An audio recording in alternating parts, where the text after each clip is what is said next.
Të dashur miq, selam aleikum. Takohemi sot në datën 15 qershor i vitit 2025. Por ju që ndiqni kanalin tim, besoj keni parë një seri bisedimesh që kam bërë në për televizionet ndryshme, sikur në TV-ja, gjeo okulti, Çakos e tjerë për luftën më të fundit që ka nisur ndërmjet Izraelit dhe Iranit.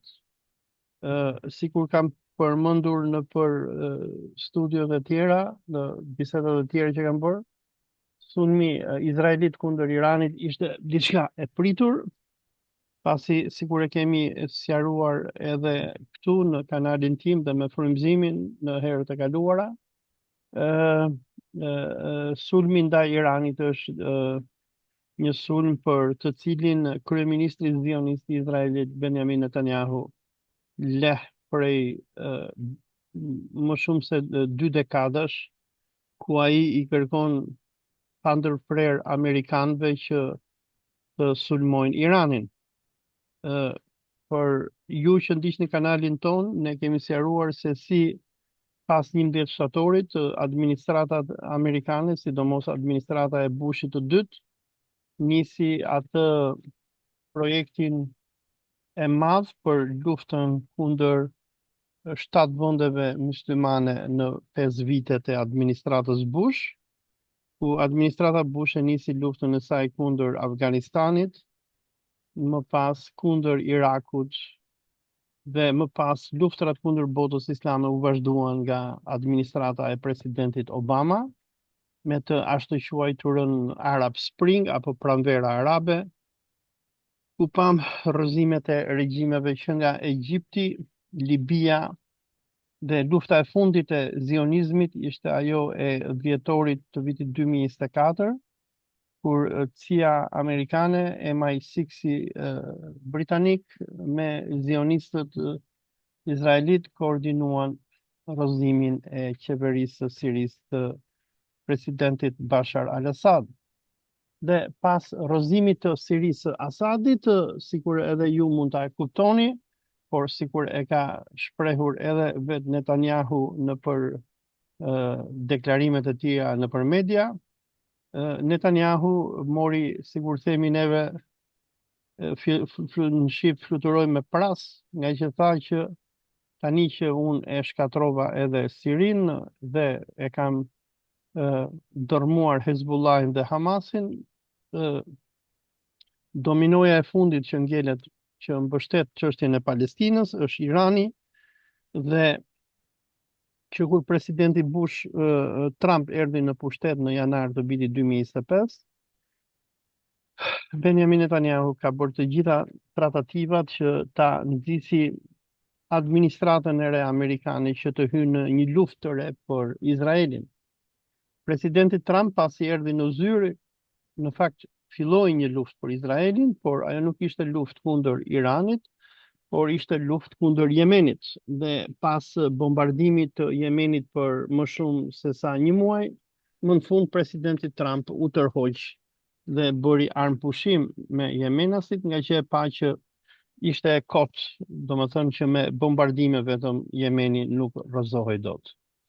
Dhe pasi në prill të 2025-s, administrata e presidentit Trump nisi të ashtu quajturat bisedime nukleare me Iranin, ku Trumpi një herë i kërkon të iranianëve që të ndërprisnin pasurimin e uraniumit për tej 3.5%, dhe i thonin iranianëve që jemi dakord me ju që të keni vetëm centrale elektrike, dhe më pas kur Netanyahu dhe lobi izraelit i ulërinte mbrapa veshit Trumpit dhe i thoshte që jo, ne nuk duam, po duam skenarin libian, që do me thënë Irani duhet të dorëzonte të gjithë materialet nukleare që ka dhe mundësisht të shkatronte edhe raketat e tij, pasi vetëm në këtë mënyrë do kënaqej Izraeli, pasi sigur edhe Benjamin Netanyahu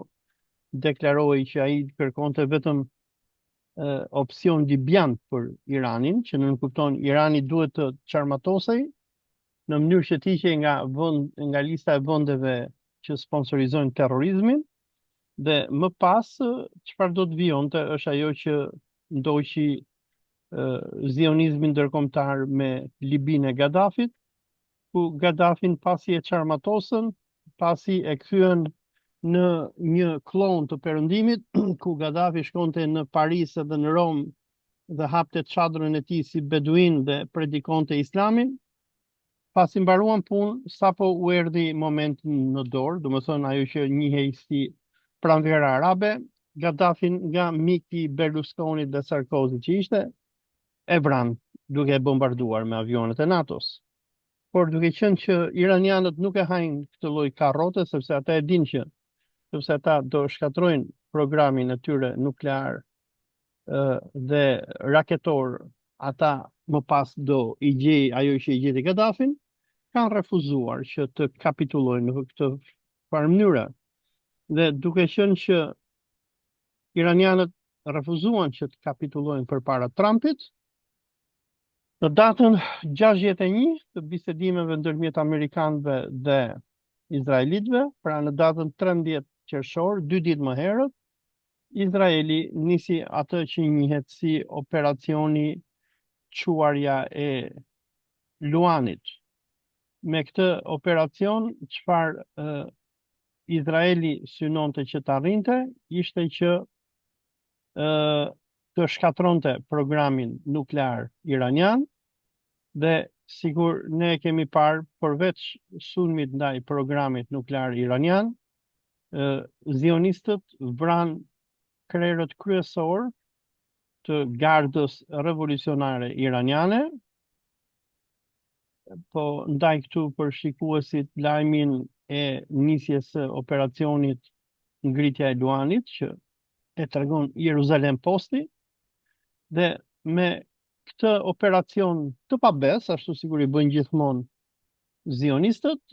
zionistët kishin planifikuar dhe kishin penetruar shtetin iranian, duke ditur se ku qëndrojnë krerët e gardës revolucionare, shtëpitë e tyre, ku qëndronin disa nga shkencëtarët kryesor nuklear, të cilët i vran në gjumë, ndërsa flinin gjumë me familjet e tyre. Sulmi që ndodhi në datën 13 kundër Iranit ishte i papritur, iranianët u gjetën të papërgatitur, dhe për ata që kanë ndjekur lajmet e datës 13 qershor, iranianëve do i duheshin rreth 7 orë që vendi të mobilizonte veten, të kuptonte se ku ishte dhe të dërgonte 100 dronët e para kundër Izraelit, ndërsa në darkën e datës 13, Irani do të dërgonte rreth, nëse jam gabim me numër, rreth 100 raketa kundër Tel Avivit, të cilët bën goxha dëm, dhe mbrëm në datën 14 është shuar një tuf tjetër me raketa, të cilat kanë bërë dëme të mëdha në Tel Aviv, në portin e Haifës, janë sulmuar baza ushtarake izraelite, janë sulmuar baza ajrore dhe e të tjerë. Por në anën tjetër, Izraeli çfarë ka bërë? Izraeli në datën 13 arriti që nëpërmjet dronëve, pak a shumë njësoj me skenarin rus Ukrainës, ashtu sikur në Ukrainë që u futën dron në mënyrë klandestine dhe sulmuan bazat nukleare ruse, e njëjta gjë ka ndodhur edhe në Iran, janë futur dron të cilat kanë sulmuar sistemet kundër ajrore iraniane dhe edhe kanë bllokuar, apo atë që njihet në anglisht jamming, kanë bllokuar satelitët iranian. Dhe iranianët nuk kanë kuptuar fare se çfarë po ndodhte. Frymëzim, kush është analiza jote për gjithë këtë që po ndodh? Olsi, ju faleminderit, i përshëndesim ndjekësit.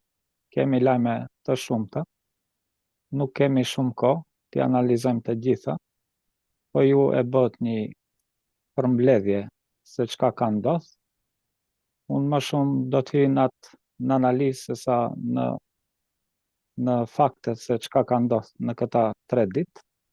Kjo është video e dytë çka e bëj me rastin e një fillimit të kësaj lufte. Videon e parë kisha poshtu në mëngjes natën, kur ishin bë sulmet, edhe pse nuk kisha informacione se sakt çka ka ndodhur, po gjithë analiza më doli e sakt, për shkak se nuk besoja që kam penetruar në sistemin ajror iranian aeroplanët Shifut, po bëj fjalë për një sulm terrorist, dhe çka doli i sakt, dita e parë ishte një sulm i madh terrorist, dhe po ashtu një cyber attack, dhe ashtu që Irani ishte bllokuar e gjitha dhe kishin penetruar disa raketa nga Izraeli apo aeroplan, dhe u dëmtua shumë Irani në ditën e parë. Kuptohet kjo i dha një shtytje të madhe të gjithë perëndimit dhe propagandës izraelite, se ja Irani është i dobët dhe Izraeli shumë lehtë e ka që ta fitoj. Kjo i dha shtytje edhe presidentit Trump, i cili edhe pse në deklaratat e parë nëpërmjet ministrit të punëve të jashtme të SBA-s u distancua nga sulmi, por kur e pa suksesin e agjentëve izraelit, ai mori guxim dhe tha unë kam qenë informuar për të gjitha këto, dhe lavdrohej se do ta detyroj Iranin që të ulet në tryezë të bisedimeve dhe të pranoj të gjithë kushtet e SBA-s, që mbrapa të cilëve qëndron lobi izraelit. Pra kjo është pasqyra se çka ndodhi në ditën e parë. Unë këtu dua të deklaroj që jam me popullin e Iranit, e mbështes Iranin deri në fund në këtë luftë të drejtë. Shpresoj që të dalim fitimtar. Tani një nga Irani e ndigjova, i cili tha se këtë luftë e filloi Izraeli, por iranasit do ta përfundoj. Dhe shpresoj që ky të jetë rasti.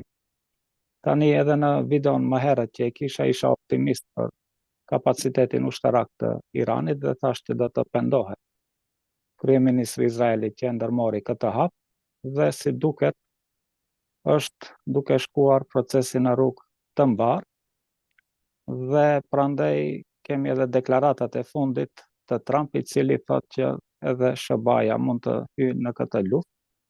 Mbrëmë kishim edhe një deklaratë të kryeministrit Shifut të Britanisë, i cili thotë që do t'i dërgoj aeroplanët ushtarak. Pra e kuptuan që forca e Izraelit nuk mjafton për ta mposhtur Iranin, dhe tani përgatiten që bashkërisht ta sulmojnë Iranin. Por unë ndaj mendimin që ata prej fillimit janë bashkërisht, si në operacionin e inteligjencës ditën e parë, kur arritën me sukses të t'i vrasin generalet dhe shkencëtarët dhe t'i dëmtojnë raketat anti-ajrore. Ata po ashtu e mbështetnin Izraelin në atë kuptim që i furnizonin aeroplanët ushtarak të tyre me kerozin apo si shkojnë ato aeroplanët, dhe po ashtu e dim që në Kipro dhe në Greqi aeroportet ushtarake të Britanisë, sidomos në Kipro, shfrytëzoheshin për parkimin aeroplanëve ushtarak të Izraelit, ashtu që të mos jenë distancë që të sulmohen nga raketat e Iranit. Pra kuptojmë që e gjithë perëndimi qëndron mbas Izraelit, dhe kjo nuk është as pak për tu habitur. Ne si shqiptar të shpresojmë që aeroporti i Shqipërisë, e cila e mori emrin aeroporti natës, që atëherës kam thënë që nuk ekziston një shprehje aeroporti natës, ajo është aeroporti i SBA-s, që nënkupton është aeroporti çifutërisë ndërkombëtare, dhe nuk do të isha habitur që disa aeroplan ushtarak të Izraelit janë parkuar në aeroportin ushtarak të Shqipërisë, si vendndodhje, por nuk është e shqiptarëve. Dhe ne e dim që Meku po ashtu ka një bazë në Shqipëri, dhe që kuptohet që logjistikisht ata e përkrahin ata opozit në Iran, të cilët janë duke kryer akte terroriste, dhe kuptohet që kapaciteti ushtarak i Iranit me lehtësi do të kishte mbërritur të gjithë caqet si në Kipro si në Greqi, të shpresojmë që mos jetë rasti në Shqipëri, por njëkohësisht i bëjmë një thirrje qeverisë së Shqipërisë që mos i fus shqiptarët në rrezik, dhe nëse nuk bëhet me popullin e Gazës dhe me popullin e Iranit, të paktën të mbetet neutral në këtë luftë. Tani, përderisa kjo luftë do të vazhdoj, sipas mendimit tim, do të zgjatet, kuptohet që do të bëjmë edhe video të tjera, dhe në video të tjera kuptohet që vetëm do ta lavdroj luftën e Iranit kundër Izraelit dhe ndoshta edhe perëndimit sipas gjithë gjasave. Do ta shfrytëzoj këtë rast që të jap një kritik kundër Iranit, po në aspektin që të shpresojmë se do të na ndëgjojnë ndonjëherë dhe të mësojnë nga pasumet dhe të mësojnë diçka nga përvoja jo. Nëse i kthehemi videove tona Olsi, ne kemi bë posaçërisht, unë flas për veten time, kam bë kritika të mëdha të qeverisë së Iranit, sidomos kjo qeveria aktuale, dhe që prej fillimit kur e shiqoja që qeveria e Iranit afrohej me përfaqësuesin e agjencisë nukleare në Teheran apo në World Economic Forum, mund ta paramendoni ministri më kryesor i qeverisë së Iranit, që ishte nën hije ministri i punëve të jashtme, shkonte në World Economic Forum në Davos dhe zgërdhihej atje me çifutët e tjerë, dhe fjala se Irani do të integrohet përsëri në orbitën perëndimore dhe do të fillojnë negociata, ashtu që do t'i pranojnë kërkesat e Izraelit që mos kenë pasurim nuklear. Tani parashtrohet pyetja se çka ndodhi me ato njerëz, ku janë ata njerëz tani, që u dëshmua se gjithë kjo negociata me SBA-n dhe perëndimin ishte një kurth Izraelit që t'i fus në gjumë, dhe për fat të keq edhe i vrau në gjumë.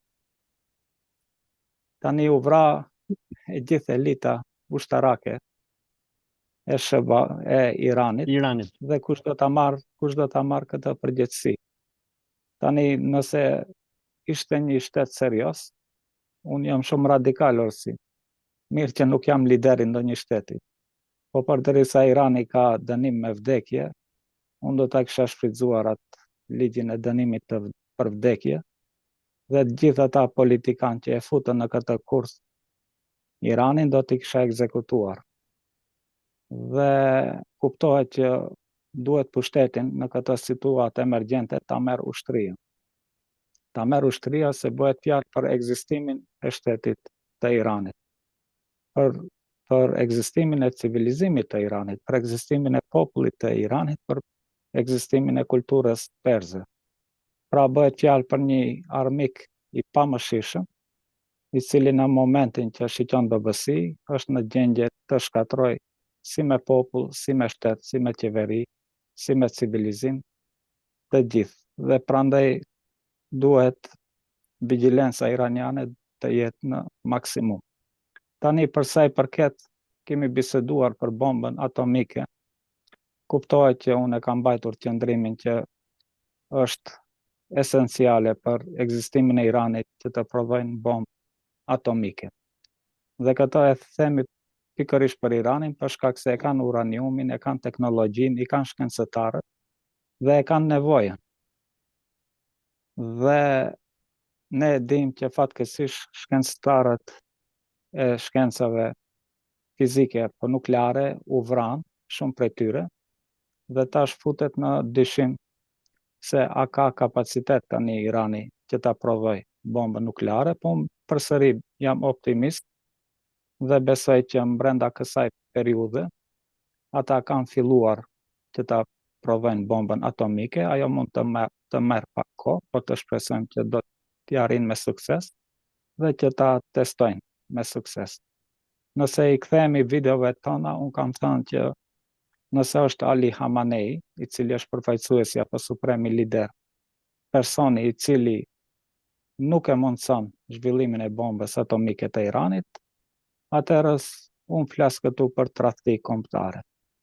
Pra nuk e kursej as pak Khamenei, nëse ai është pengesa për prodhimin e bombës atomike, që ai është tradhtar i kombit të Iranit dhe shtetit të Iranit, dhe unë nëse isha në krye të ushtrisë, atë plakun do ta kisha larguar nga pushteti në momentin që do ta kisha forcën.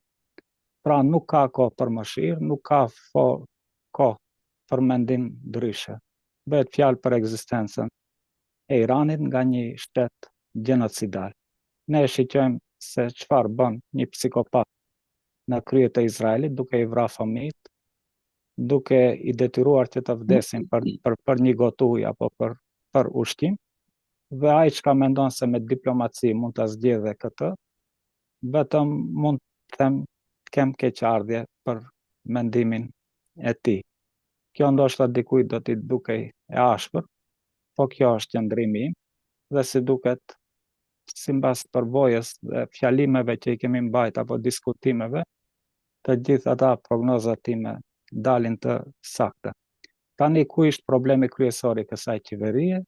Ishte problemi apo vendimi që ata nuk ju kundërpërgjigjen Izraelit, kur Izraeli e sulmoi para disa muajve me aeroplan ushtarak Iranin. Dhe propaganda ishte se Izraeli pati sukses të plot, duke i shkatruar të gjithë radarët dhe gjithë sistemin mbrojtës kundërajror të Iranit, dhe ajo propagandë e bindi Perëndimin, ajo propagandë e bindi popullin e Izraelit që ta mbështes Netanyahun që ta vazhdoj atë sulmin. Po ne të gjithë e dim që ai ishte një dështim i madh, dhe ishte dështim i madh, prandaj edhe ndërpren sulmin. Sikur sulmi të ishte i suksesshëm si kësaj radhe, doli Netanyahu tha do të vazhdojmë të paktën për 2 javë. Mirë po atëherë u tërhoqën për shkak se dështuan plotësisht, dhe ajo e bindi në një fjalë presidentin Trump, ja përderisa keni patur sukses dhe Irani nuk guxoi që të kundërpërgjigjet, atëherë mund të vazhdoni.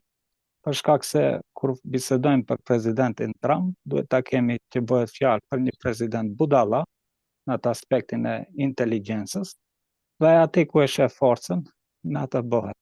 Momentin kur Irani tregon forcë, bëhet me Iranin. Momentin kur Rusia tregon forcë, bëhet me Rusinë. Momentin kur Izraeli tregon forcë, bëhet me Izraelin. Tani ne që e kuptojmë mirë politikën amerikane, kuptojmë që presidenti i SBA-s nuk e ka të gjithë pushtetin. Kemi atje ndarje të pushtetit, janë shumë e rëndësi lobet dhe donacionet të cilat jepen. Besoj une që e ka dëmtuar apo e ka dobësuar pushtetin e Trump largimi i Elon Musk. Pse e ka dobësuar? Për shkak se Elon Musk brenda një viti, në fillim të kampanjës dhe pas kampanjës për disa zgjedhje, ndoshta për gjykatës apo brenda Partisë Republikane, donoi diku $300 milion para. Me largimin e Elon Muskut, ata para nuk janë më në favor të Trump dhe Partisë Republikane, dhe kjo nënkupton që Trumpi përsëri varet vetëm nga donacionet që futen. Përderisa zgjedhjet mbas një vjet të gjysmë do të kemi zgjedhje për Senat dhe Kongres, dhe aty i duhen të paktën $1 miliard që të ngadhnjej Partia Republikane, kuptohet që ai përsëri në prehërin e lobistëve çifut, donatorëve çifut, dhe donatorët çifut kuptohet që do të kishin ndesh që në lindjen e mesme të vazhdoj të mbretroj sionizmi, po jo vetëm në lindjen e mesme, po në të gjithë botën, për shkak se ata kanë një ideologji të sëmurë. Vetë titulli i këtij operacioni, që në anglisht e kanë përkthyer Rising Lion, apo luani që është razuar apo zgjohet, mirë po në origjinal është kombi luan, në hebraisht, atë ditën e parë, kur filloi operacioni, e përktheva, mirë po anglisht e kanë ndryshuar pak përkthimin, Dhe çka nënkupton kjo? Kjo nënkupton se Netanyahu e shef veten se çifutët janë populli i zgjedhur nga Zoti, dhe përderisa Luani e përfaqëson mbretin, të paktën në aspektin e jetës së kafshëve, ai e konsideron izraelitët Luan dhe vetë përderisa është kryeministër, e shiqon se është mbret i universit, mbret i botës, dhe si i tillë nuk ka asnjë përgjegjësi dhe ka pushtet absolut edhe mbi SBA-n, edhe mbi Trump, dhe kush e di se çka vendimi të merr, SBA-ja dhe Perëndimi janë të detyruar që ta ndjekin luftën e tij, të paktën mos e kundërshtojnë, por mundësisht edhe ta ndihmojnë. Tani kuptohet që Irani është i izoluar, mirë po është i përgatitur për këtë luftë. Nuk bëhet fjalë se Irani mund të pushtohet, as që diskutohet kjo çështje. Për ta pushtuar Iranin është e pamundur. Është e mundur nëse Amerika mobilizon me miliona ushtarë, mirë po atë kapacitet nuk e ka SBA-ja. Tani bëhet fjalë se sa do të mundet ta dëmtoj nëpërmjet hudhjes së raketave, dhe besoj që nëse Rusia i përmbahet marrëveshjes që ta furnizoj Iranin me raketa kundërajrore, nuk besoj që do të ketë dëme të mëdha Irani, por çështja është se sa mund t'i besohet Putinit. Unë për Putinin jam skeptik, si në luftën në Ukrainë, si më herët. Kuptohet që ne e dim historikun e tij, ai ka qenë i lidhur me sionistët. Dhe një ndër hapat e para të Putinit ishte që nëpërmjet telefonatës të bisedoj me kryeministrin Benjamin Netanyahu. Se çka kanë biseduar ne atë nuk e dim, mbram ka biseduar Putin me Trump për çështjen e Iranit, po neve na kujtohet që edhe bisedën e fundit që e kishte Trump me Putin, simbas statutit të Trump, ai thoshte aty se është diskutuar çështja e Iranit. Tani, si do të jetë qëndrimi Rusisë për Iranin, ne nuk mund të jemi të sigurt që do ta mbështesë Iranin, edhe pse ai ka obligim për shkak se Irani e mbështet Rusinë në luftën kundër Ukrainës, por përderisa të shohim hapa konkrete të politikës së Rusisë, unë do të mbetem skeptik. Mbetem skeptik edhe për faktin që Rusia nuk i dorëzoi aeroplanët ushtarak Su-35, dhe sot Irani është një pozitë të vështirë që të ketë aeroplanët të gjeneratës më të re dhe t'i godas aeroplanët F-35 dhe F-16 të SBA-s, dhe po ashtu nuk jemi të sigurt se sistemi mbrojtës S-400 ka arritur në Iran dhe është aktiv. Pra kam dyshimet e mia, po të shpresojmë që kjo nuk do të jetë rasti. Tani sa i përket çështjes së Kinës, Kina kuptohet që ka interes të madh, sidomos në politikën e energjisë, që mos dëmtohet sistemi i energjisë së Iranit, për shkak se Kina furnizon thuajse mbi 90% të naftës çka e shet Irani e shet në Kinë, dhe kuptohet që do të dëmtohet ekonomia e Kinës. Do të dëmtohet edhe për faktin se do të rriten çmimet e naftës, po do të dëmtohet edhe se nuk do të arrijë që të konsumojë apo të blejë më naftë nga Irani. Do të ishte në interes të Kinës që Irani të ngadhnjë dhe të vazhdojë shitja e naftës. Tani nëse i shiqem shtetet përreth, në kufi është Pakistani. Pakistani dha një deklaratë se është në favor apo në mbështetje të Iranit. Po ashtu kemi një gazsjellës apo naftësjellës që prej Irani shkon në Pakistan, dhe kjo do të siguronte të ardhurat për Iranin, për shkak se kjo luftë mund të zgjasë edhe me vite nëse hyn edhe Perëndimi. Pra është me rëndësi që Irani të vazhdojë të ardhurat financiare nëpërmjet shitjes së naftës, dhe mundësisht prej Pakistani mund nëpërmjet tubacioneve të shkojë edhe në Kinë, për shkak se janë në kufi.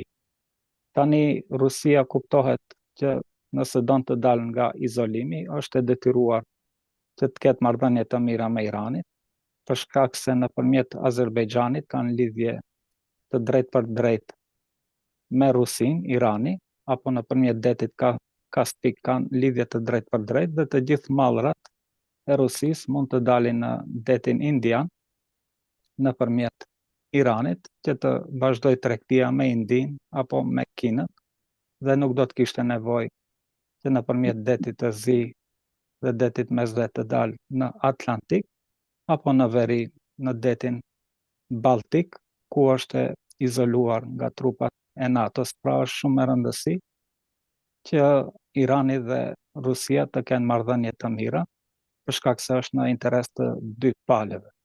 Tani une mendoj edhe pak edhe një 2 minuta, mandej do t'u hap fjalën përsëri juve. Edhe 4 minuta kohë kemi, ëh? Se na mbaron koha. Vazhdo edhe 2 Pra, minuta. fjalinë e fundit, për tani ende nuk bëhet fjalë për pushtimin e Iranit, për shkatrimin e Iranit, bëhet fjalë për rrëzimin e regjimit të Iranit. Pra kjo është lufta.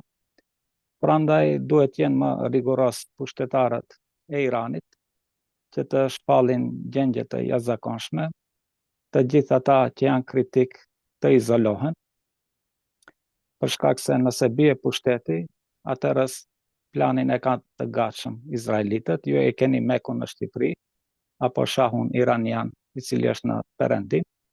Mund ta paramendojmë shahu i Iranit e martoi para 2-3 ditëve vajzën e tij se nuk ka djalë dhe e kishte martuar për një çifut. Dhe mund ta paramendojmë kush do të vijë në krye të Iranit dhe çka do të ndodh me Iranin.